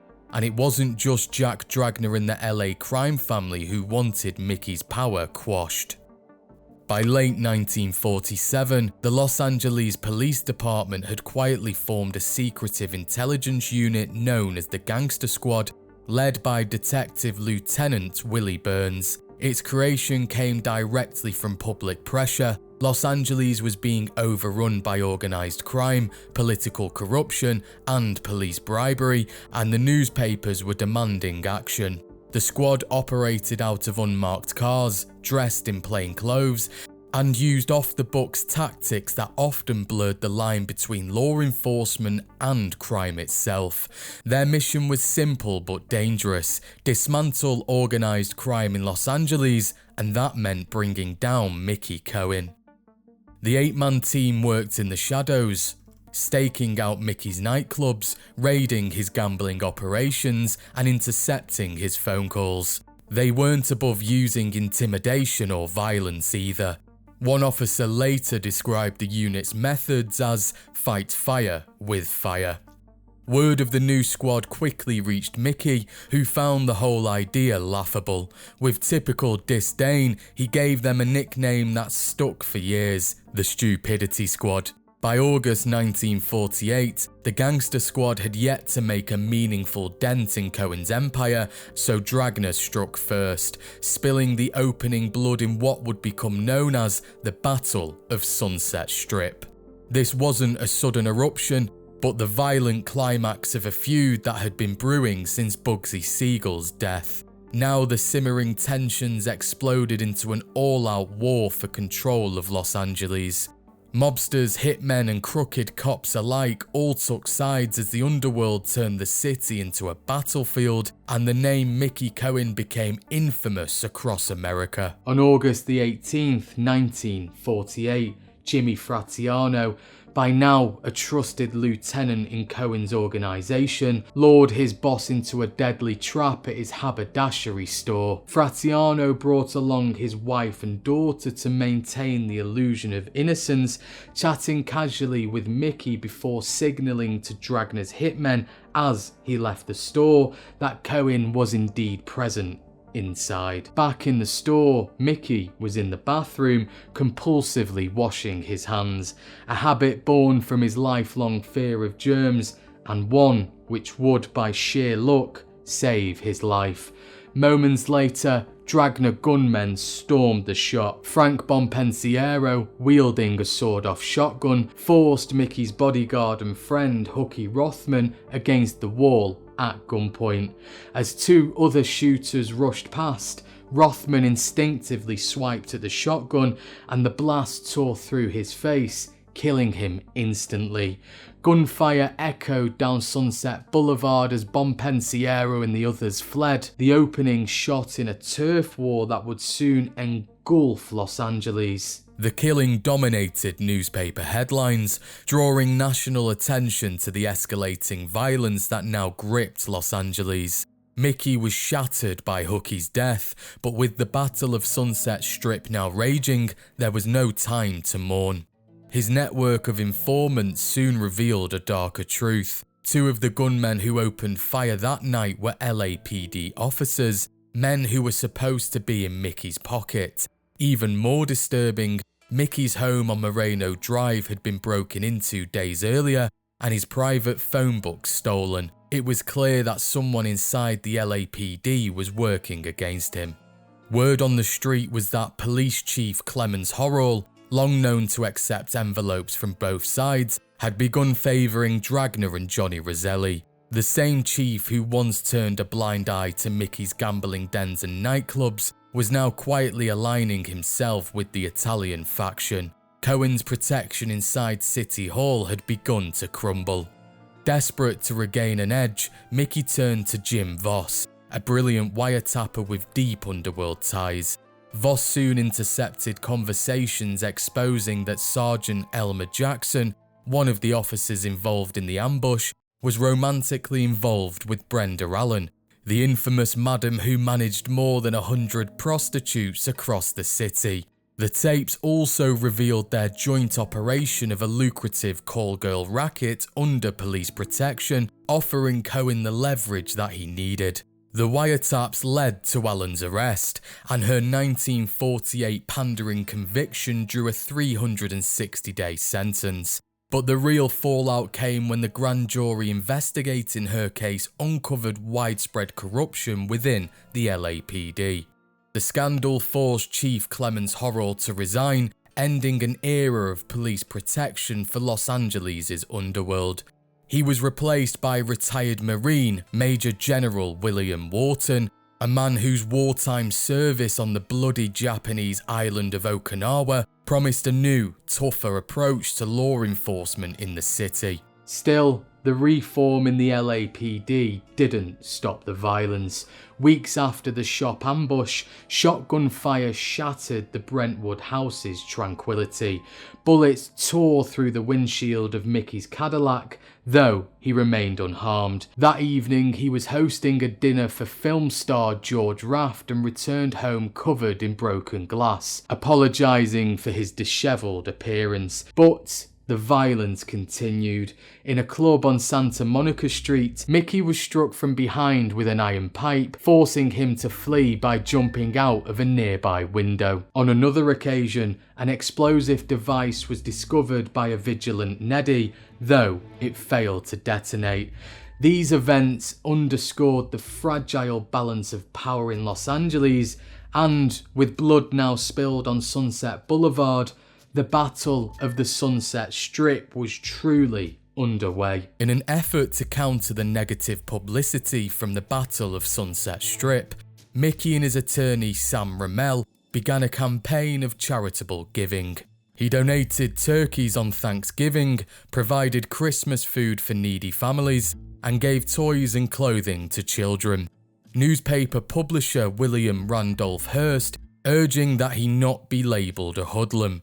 "A man who does a thing like this isn't a hoodlum," Hearst remarked. "You can call him a gambler, but he deserves a fair break." Despite his charitable acts, the violence against Mickey persisted. Mickey was a regular at Sherry's restaurant at 9039 Sunset Boulevard, and it was one of the Sunset Strip's most glamorous night spots in the late 1940s, a place where movie stars rubbed shoulders with mobsters like Mickey.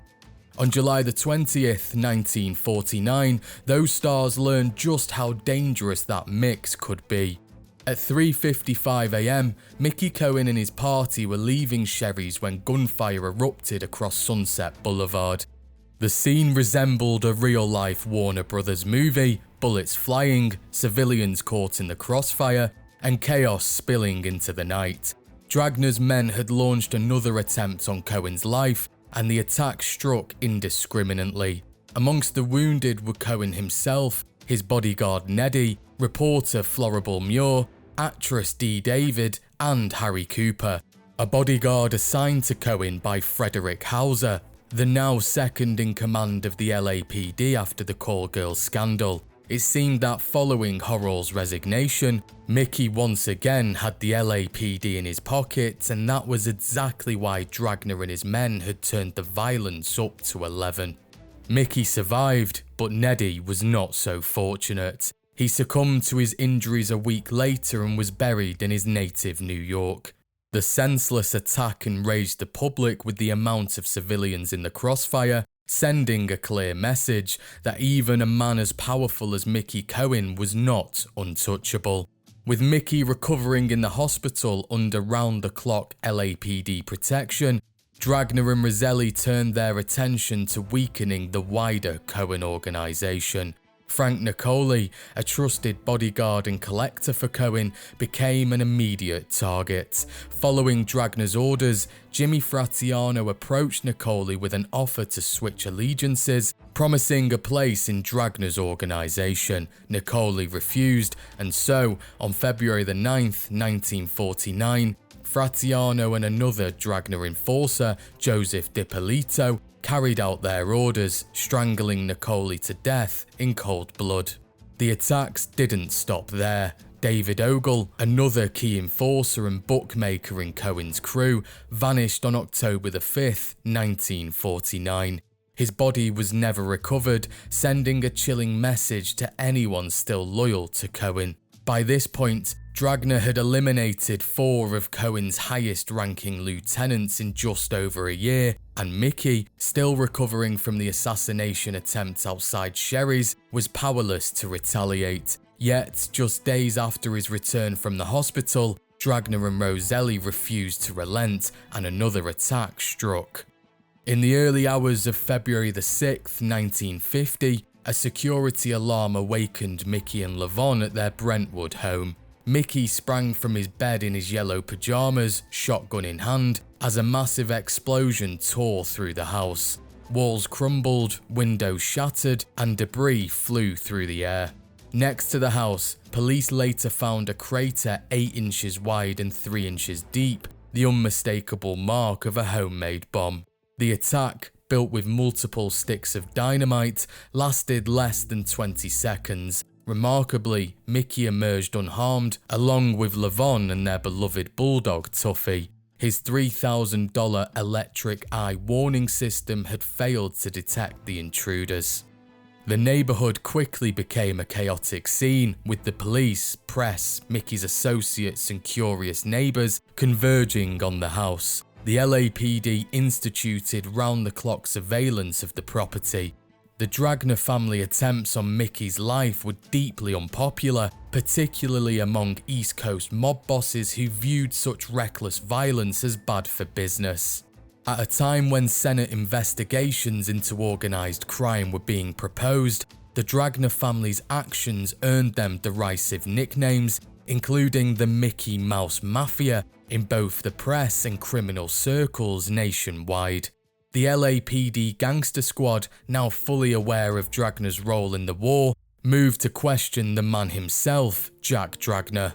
While police arrested Dragner's son during the inquiry, Jack himself was absent from home. He was later arrested and appeared at the Los Angeles Police Department at 150 North Los Angeles Street, across the road from City Hall, but he denied any involvement in the assassination attempts. However, his reputation was already irreparably damaged, with the LA press and police now favouring Mickey Cohen. In the wake of the attacks, Mickey took no chances with his safety. He commissioned a custom-built 1950 Cadillac Fleetwood, an imposing bulletproof car fitted with thick steel plating, reinforced panels, and heavy glass designed to withstand machine gun fire. The vehicle became a symbol of his defiance and resilience, a rolling fortress that turned as many heads as it repelled bullets. Yet the threats against his life were so constant that even this armoured Cadillac offered only limited comfort. And in typical Cohen fashion, his bravado outpaced his legality, and he never obtained the permits required to operate an armoured vehicle, leaving his prized Cadillac, worth more than most homes in Los Angeles, often idle in his driveway, a gleaming reminder of just how real the danger around him had become. By late 1950, Mickey Cohen's life had become a high-stakes balancing act. The Kefauver hearings, a nationwide Senate investigation into organised crime led by Senator Estes Kefauver, had brought intense scrutiny to the Los Angeles underworld and to Cohen himself. These televised hearings exposed mob activity to the public like never before, putting criminals, law enforcement, and even Hollywood figures under a national microscope. Newspapers filled their pages with Cohen's name, authorities tracked his every move, and even his Brentwood neighbours, once indifferent, now conspired with law enforcement and rivals to make his life difficult. The city he had once dominated seemed determined to corner him at every turn. During this period, Cohen received an urgent call from Frank Sinatra. Sinatra was a rising icon at this time with close ties to both Hollywood and elements of the underworld. He insisted that Cohen come to his newly repaired house immediately. Aware of the LAPD gangster squad's constant surveillance of his house, Cohen warned Sinatra that any visit would draw attention, but Sinatra insisted, claiming it was urgent. When Cohen arrived, Sinatra explained his concern. He wanted Cohen to prevent low-level Cohen mob member Johnny Stompanato from seeing Ava Gardner, Sinatra's girlfriend at the time. Stompanato was popular with the Hollywood girls of the time, and Cohen, ever conscious of his own reputation, was irritated by Sinatra's request whilst he was in the middle of a bloody gang war. He made it clear that at the moment his concerns were strictly business, not personal, and roughed Sinatra up before throwing him back into his car. On November the 17th, 1950, Cohen testified before the federal building in downtown Los Angeles as part of the Kefauver hearings. He faced questions ranging from his early boxing career to his time in Cleveland and Chicago, and every alleged misdeed was scrutinized, from the beating of Jim Utley to the killing of Max Shaman, as well as his connections to retired Cleveland mobster Anthony Milano. Cohen presented a careful, measured narrative, insisting he was merely a businessman who sold hats and suits, and claiming ignorance of any criminal activity by his associates. His testimony demonstrated the skill he had developed in navigating both the law and public opinion. But that skill met its match when Mickey's world began to unravel as the IRS set its sights on him. On April the 6th, 1951, Mickey and his wife Lavon were federally indicted for failing to report over $3,000 in income between 1946 and 1948, nearly $2.7 million in today's money. For a man who had survived bullets, betrayals and assassins, the law's quiet, unrelenting reach proved a formidable opponent. Ever defiant, Mickey quipped to reporters, "I have less money now than when I was selling papers." Even before the trial began, the stakes were raised by tragedy. If Dragner, Utney and Roselli could not kill Cohen directly, his growing reputation rendering him seemingly unkillable, they turned their attention to the man who might keep him out of prison, Sam Rommel, Mickey's trusted attorney and legal strategist. Rommel was shot in the back outside his home at 2600 Laurel Canyon Boulevard on December the 12th, 1951 at around 1:30 a.m. Rommel had been building Mickey's defense against the IRS, and most in the underworld knew that Rommel would get Mickey off the hook again. The murder, carried out with a double-barreled shotgun from 10 yards away, ensured Rommel would never appear in court. Two men from Dragner's family were behind the hit: Angelo Polizzi, who squeezed the trigger, and Carlo Licata, who drove the getaway car, but no one was ever charged. Mickey attended Rommel's funeral, flanked by his new bodyguards, Sam Varkas and Dom Farinacci, the latter of whom no photographs have survived. With his legal shield gone and the IRS pressing, Mickey moved quickly to protect his wealth. He sold the paint shop, auctioned items from his Brentwood home, and even liquidated goods from his exclusive haberdashery. Crowds of over 10,000 packed Moreno Drive, requiring police barriers, whilst Mickey posed with firearms, signed autographs, and displayed his characteristic bravado. The trial became a public spectacle. Witnesses recounted his extravagant lifestyle. A cobbler described weekly orders of custom-made elevator shoes, while the Hollywood tailor delivered a 3,000 coat to his home. After 12 days of testimony and 4 hours of deliberation, the jury convicted Mickey on 4 accounts, 3 for tax evasion and 1 for making a false statement to the IRS. In July 1951, Judge Harrison sentenced him to 5 years, noting, "Mr. Cohen is not as bad as he's shown to be. He is a product of the melting pot of this city." Mickey was sent to McNeil Island Federal Penitentiary, yet even behind bars his influence and ingenuity persisted. Staff accommodated his compulsions, from specialised meals to stocked freezers of ice cream, and prison workshops crafted furniture for his cell. But back in LA, the law didn't ease up on Mickey's associates or his rivals whilst he was behind bars. A new force had emerged in Los Angeles, one that would reshape the city's approach to crime enforcement: William Parker, who became LAPD Chief of Police on August 9th, 1950. Parker was widely regarded as incorruptible and uncompromising, a man determined to purge the department of the corruption that had long plagued it. When Parker assumed command, the LAPD was notorious for its ties toward politics, partisan influence, and the mingling of political circles with street-level vice and organised crime. Recognising that such entanglements had weakened the law enforcement, Parker set out to professionalise the force, making it answerable to the police administration rather than to local politicians, who were all bought by men like Mickey and Dragner. His reforms included establishing a standardised police academy and introducing proactive policing methods, modelled in part on the military-style peacekeeping practices that he had observed during the war. These changes gave Parker an unprecedented level of autonomy compared to other police chiefs in major cities, allowing him to enforce order with rigour and independence that would obstruct political interference for years to come. Under his leadership, the LAPD became a world-renowned law enforcement agency, and crime was met with unprecedented scrutiny and enforcement. With Parker's reforms in place, law enforcement had the tools and authority to pursue even the most entrenched criminal figures, which were Cohen's allies and rivals. And Joe and Fred Seeker were the first to face these legal repercussions.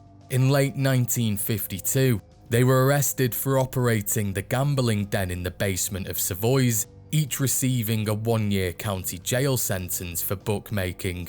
Meanwhile, law enforcement intensified surveillance on the Dragner family, planting wiretaps to monitor Jack Dragner's activities. Jimmy Fratiano was convicted of extortion after threatening an oil developer and was sentenced to 5 to 15 years at San Quentin. With the constant police surveillance on his family, Jack Dragner retreated to San Diego and Johnny Roselli returned to Chicago to oversee the family's gambling interests. In August 1955, both Jimmy Utley and his abortionist doctor received 10-year sentences for conspiracy and performing illegal surgeries in their clandestine abortion operations.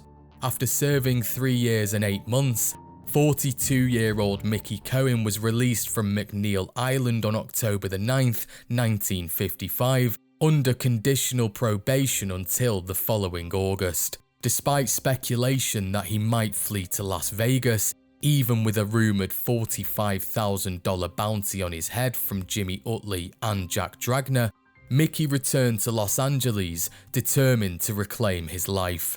The city, however, had changed in his absence, more surveilled and wary, and reporters now sought scandal rather than curiosity.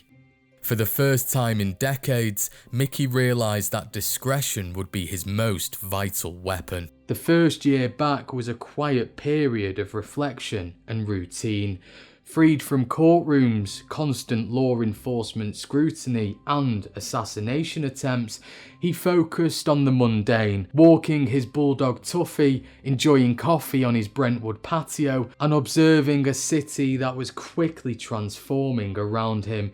Yet even as he pursued normality, the criminal world around him was starting to shift.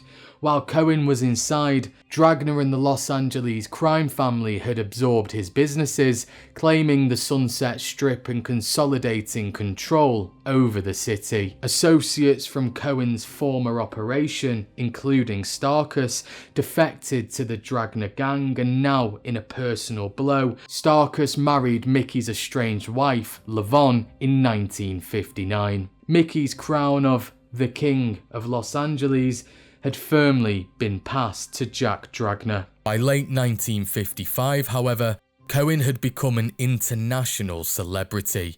He ran a variety of businesses: floral shops, paint stores, nightclubs, casinos, gas stations. He kept open his haberdashery, and he even drove an ice cream van along Sunset Boulevard. Most prominent were his flower shop and the Carousel ice cream shop, public ventures that maintained visibility whilst he cautiously navigated media scrutiny. Despite the police now being an actual force in LA and Dragner having muscled in on his old rackets, Cohen remained a force in the underworld, just on a smaller scale than before his prison sentence. He carved out small bookmaking operations, narcotic and extortion rackets with a smaller crew, with the feared Johnny Stompanato now having risen as his right-hand man.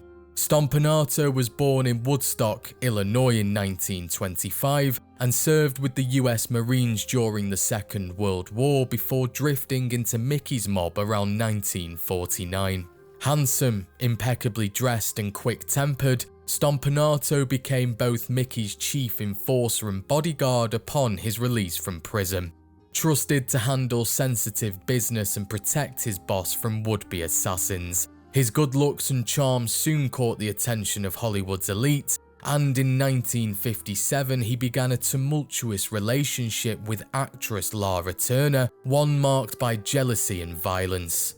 That relationship ended in tragedy on April the 4th, 1958, when Stompanato was stabbed to death by Turner's 14-year-old daughter, Cheryl Crane, during a domestic dispute at Turner's Beverly Hills home. The killing was ruled justifiable homicide, but the scandal dominated headlines nationwide, mixing Hollywood glamour, organised crime, and bloodshed in a way only Los Angeles could. Following Stompanato's death, he personally ensured his former bodyguard received a proper military funeral, underscoring both his personal loyalty and his acute awareness of public image. But as Mickey got older, his influence lessened in the city, with the Los Angeles crime family now dominating the underworld and no longer seeing Mickey as a threat. By the early 1960s, Mickey Cohen's existence had settled into a delicate balance. He was a semi-retired public figure, visible through his business and media presence, but he had officially retired from the rackets by the end of 1960. The man who had once ruled Los Angeles with audacity and violence now manoeuvred with strategy, discretion, and cultivated a public persona, still commanding attention, respect, and even a measure of fear, even as the city he once dominated belonged now to the Dragner family. However, outlaws like Mickey Cohen could never truly retire. No matter how much he tried to step back from his former life, the long arm of federal authority eventually caught up with him.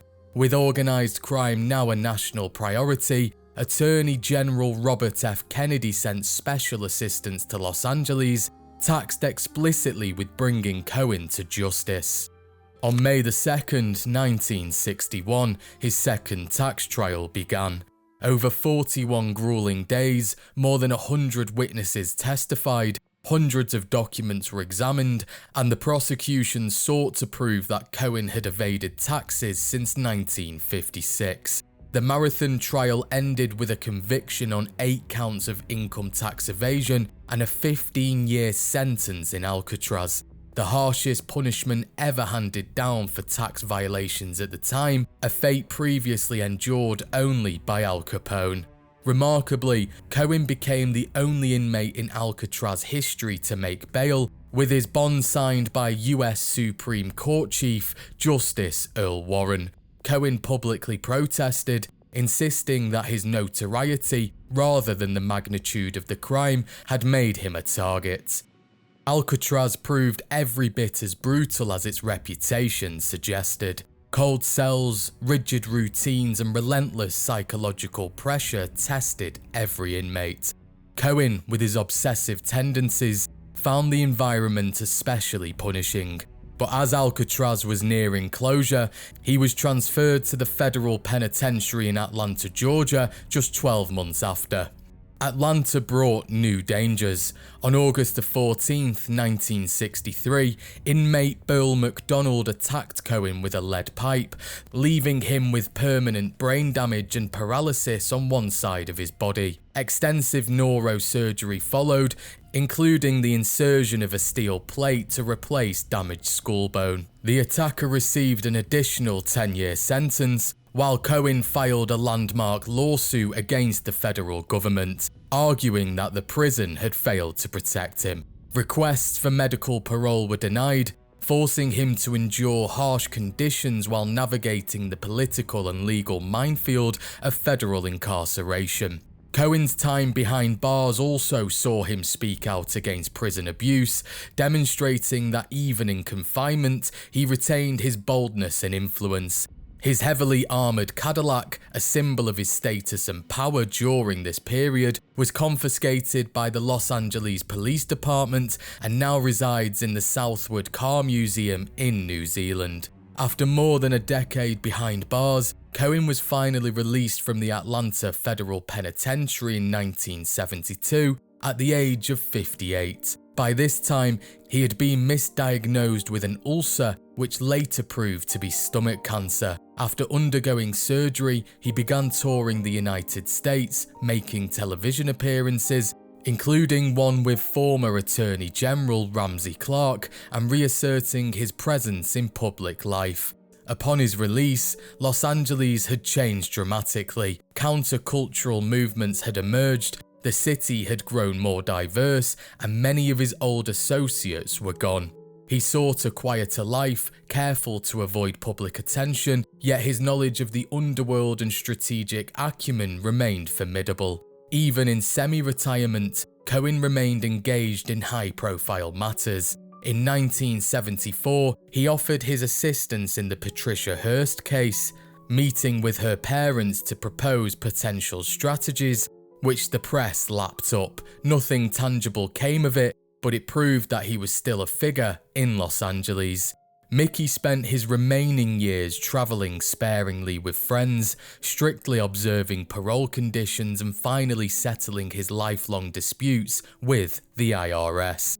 He chronicled his story in his autobiography, Mickey Cohen, in my own words, preserving his perspective on the underworld, his survival, and his public persona. On July the 29th, 1976, at the age of 63, Mickey Cohen died peacefully at his home from stomach cancer. His passing drew national attention, a final reflection of a life lived at the extreme intersection of crime, celebrity, and public fascination.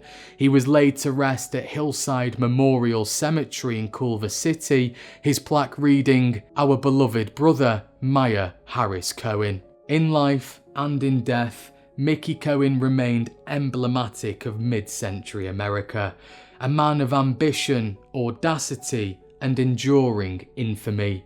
Thanks so much for watching a truly fascinating tale of Mickey Cohen. Please do like the video if you enjoyed it and consider subscribing. Thanks a lot once again for watching, and I'll see you in the next one.